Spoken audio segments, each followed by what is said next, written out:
కేటీఆర్ అరవింద్ ఉమ్మడి విచారణ సిద్ధమవుతున్న ఏసీబీ అధికారులు ప్రస్తుతం విదేశీ పర్యటనలో బీఆర్ఎస్ వర్కింగ్ ప్రెసిడెంట్ ఆయనకు మరోసారి నోటీసులట. ఏది A1 A2గా ఉన్నటువంటి ఇద్దరిని ఇలా బిఎల్ఎన్ రెడ్డి అన్నటువంటి A3గా కూడా ఉంటాడు. సో ఇద్దరిని ముఖం ముంగట కూర్చోబెట్టి అడిగితే ఈ 55 కోట్ల రూపాయలు ఏదైతే ఉందో ఫార్ములా ఈ రేసులో అది బహిర్గతం అవుతుంది. ఇప్పటికి 2 సార్లు కేటీఆర్ విచారణకు హాజరైండు ఏసీబీ ముంగడికి. ఒకసారేమో అరవింద్ కుమార్ హాజరైండు. ఇక ఇప్పుడు మూడోసారి ముచ్చటగా ఇద్దరిని తీసుకుని పోయి ఈ అయ్యగారులని అక్కడ ఏసీబీ అధికారులు విచారిస్తారంటే దీంట్లో అసలైనటువంటి వాస్తవాలు బయటపడతాయి ఏందని చూడాలి. ఆయన విదేశీ పర్యటనలో ఉన్నాడు మరి కేటీఆర్. మరి ఈయన కూడా మొన్నటి వరకు విదేశీ పర్యటనలో మరి వచ్చిన లేదా తెలియదుగా. ఫార్ములా ఈ కార్ రేస్ కేసులో A1గా ఉన్న కేటీఆర్ను A2గా ఉన్న ఐఏఎస్ ఆఫీసర్ అరవింద్ కుమార్ను కలిపి విచారించేందుకు ఏసీబీ అధికారులు సిద్ధమవుతున్నట్లు సమాచారం. ప్రస్తుతం కేటీఆర్ విదేశీ పర్యటనలో ఉన్నారు. ఈ నెల 24వ తేదీన తిరిగి హైదరాబాద్కు రానున్నట్లు ప్రకటించారు. కానీ ఇప్పటికే రాకపోవడంతో ఆయన రాక కోసం ఏసీబీ ఎదురు చూస్తున్నట్టు తెలిసింది. ఆయన రాగానే మరి అటే పీక్కొని పోయింది మరి తెలియదుగా. 24వ తారీఖు వస్తారని చెప్పినట్ట. 24 అయిపోయింది, ఇలా 26వ తారీఖు ఇలా. మరి ఇంకా ఆయన వస్తే ఇమ్మీడియట్గా నోటీసులు ఇచ్చి మళ్ళీ పిలుస్తారట. ఆయన రాగానే ఉమ్మడి విచారణ చేపట్టినట్టు సమాచారం. ఒకే ప్రశ్నకు ఇద్దరు ఏ రకమైనటువంటి జవాబులు ఇస్తారనేది కీలకంగానే ఉన్నది. వాస్తవమే కదా, వాస్తవమే అది. ఇద్దరిని ఇప్పుడు ఒక ప్రశ్నని మీరు 55 కోట్ల రూపాయలు సంబంధించినటువంటి దానికి అదే ఆ కంపెనీలకు ఏ విధంగా కట్టబెట్టిళ్ళు, ఒక పక్కనే ఎన్నికల కోడ్ ఉండగా ఆర్బీఐ ఆమోదం లేకుండా ఈ విధమైనటువంటి దానికి ఎవరు పూనుకున్నారు అన్నటువంటి దానిపైన ఇద్దరిని ఇట్లా పక్క కుర్చీలేసి ఇద్దరిని ఇట్లా కూర్చోబెట్టి ముఖముగా అడిగితే అప్పుడు వీళ్ళు సమాధానాలు ఏ విధంగా వస్తాయి అన్నటువంటి దానిపైన వాళ్ళు ఆరాధిస్తూ ఉన్నారు. 1వ తేదీన విచారణకు రండి ఐఏఎస్ అరవింద్కు ఏసీబీ నోటీసులు ఇచ్చిందట. 1వ తేదీ వరకు అరవింద్ కుమార్ కూడా పోవాలి. సో ఇది కీలకంగా మారేటువంటి అవకాశం ఉంటుంది ఈ విచారణ ఈసారి.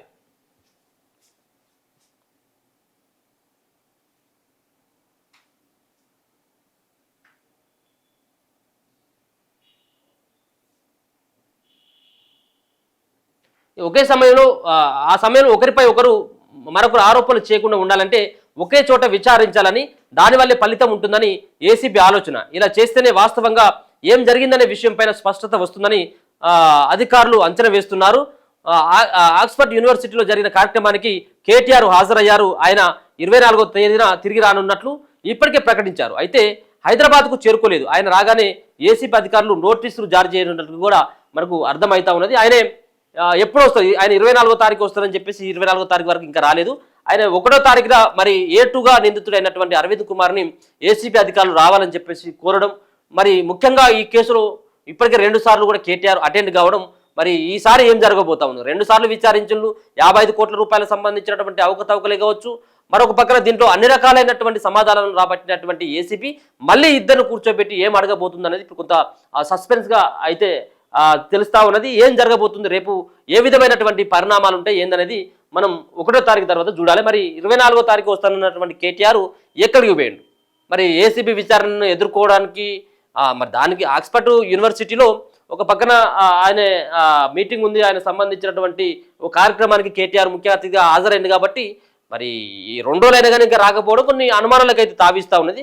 సరే ఏదేమైనప్పుడు కూడా ఎన్నిసార్లు పిలిచినా నేను వస్తా, నేను జైలుకి పోవడానికైనా నేను సిద్ధంగా ఉన్నా, నన్ను కుట్రపూరితంగా ఒక 15 రోజులు నన్ను జైల్లో వేసినట్టయితే ఏం చేస్తాను, నేను రెస్ట్ తీసుకుని వస్తాను, నాకు ఇంకా టైం దొరుకుతుంది అని చెప్పేసి మరి గొప్పలు పలికినటువంటి బీరాలు పలికినటువంటి కేటీఆర్ నిజంగా మరి అటువంటి విధంగా ఏసీబీ అధికారులు పంపినటువంటి నోటీసులకు స్పందిస్తాడా లేదా చూడాలి ఏ విధంగా ఉంటుంది. కేటీఆర్ను అరవింద్ను ఉమ్మడిగా విచారించిన తర్వాత ఏం జరగబోతుందని.